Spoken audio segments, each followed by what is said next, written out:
Bolehkah mengambil ilmu dari semua ustadz dengan dalih ambil baiknya, buang buruknya?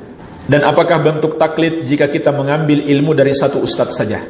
Jemaah sekalian, yang pertama, di dalam manhaj dan ajaran Ahlus Sunnah wal Jamaah, ajaran Islam yang sebenarnya, menuntut ilmu itu adalah memilih guru dari kalangan Ahlus Sunnah wal Jamaah yang mengajarkan kepada kita Al-Quran dan Sunnah Nabi SAW sesuai pemahaman Ahlus Sunnah wal Jamaah.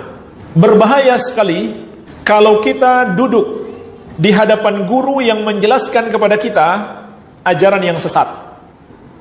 Walaupun kadang ajaran yang sesat itu dia bungkus dengan dalil Al-Quran dan Sunnah, tetapi dia tafsirkan bukan sesuai pemahaman Ahlus Sunnah wal Jamaah, namun sesuai pemahaman golongan-golongan yang sesat atau penafsirannya sendiri yang bertentangan dengan penafsiran Ahlus Sunnah wal Jamaah.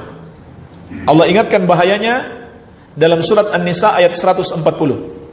Wa qad nazzala 'alaikum fil kitabi an idza sami'tum ayatillahi yukfaru biha wa yustahza'u biha fala taq'udu ma'ahum hatta yakhudu fi haditsin ghairihi innakum idzam mithluhum.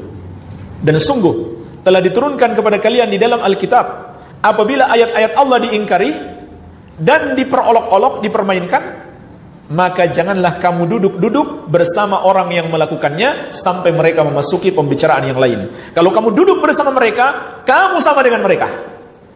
Jamaah sekalian, apa yang dimaksud dengan memperolok-olok?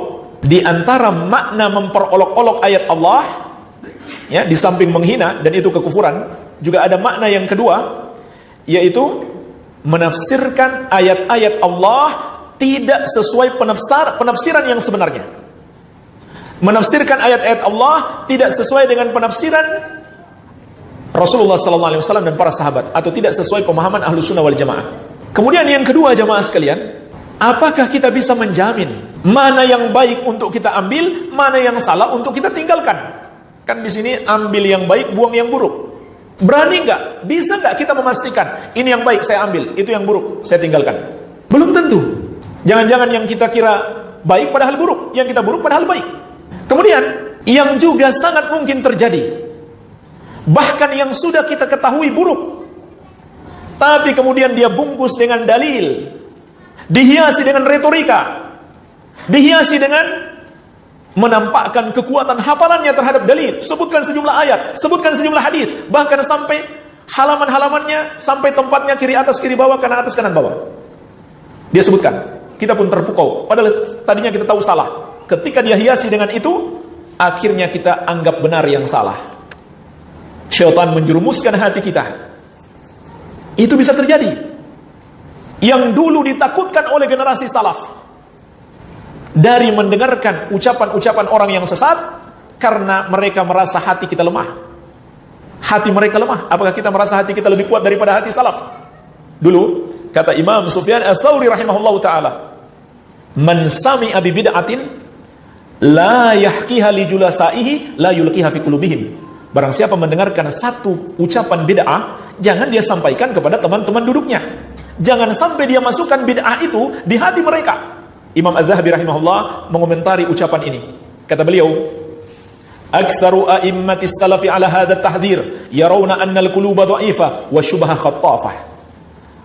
Kebanyakan ulama salaf dahulu memberikan peringatan keras agar kita tidak mendengarkan ucapan-ucapan yang bid'ah, ucapan-ucapan yang sesat. Kenapa? Karena mereka memandang hati itu lemah dan syubhat menyambar-nyambar.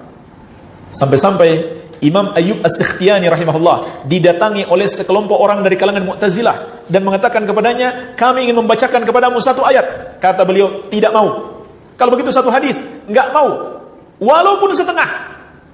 Ketika mereka pergi, beliau ditanya, "Wahai Imam, kenapa? Kan cuma ayat dan hadis yang mereka ingin baca." Kata beliau, "Saya takut mereka selewengkan maknanya, kemudian masuk di hati saya dan enggak bisa lagi keluar." Ini bahaya jemaah sekalian, enggak main-main. Sebagaimana kita takut dekat-dekat api akan terbakar, ini lebih berbahaya daripada api, membakar akidah kita, iman kita. Bukan sekedar membakar fisik kita. Ini jangan main-main. Iya.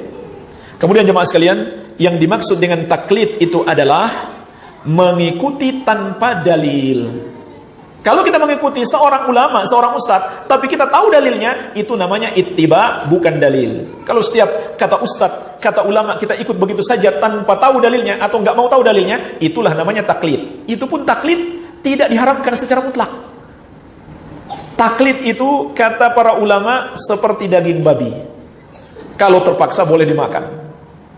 Jadi ada kondisi pun boleh taklid.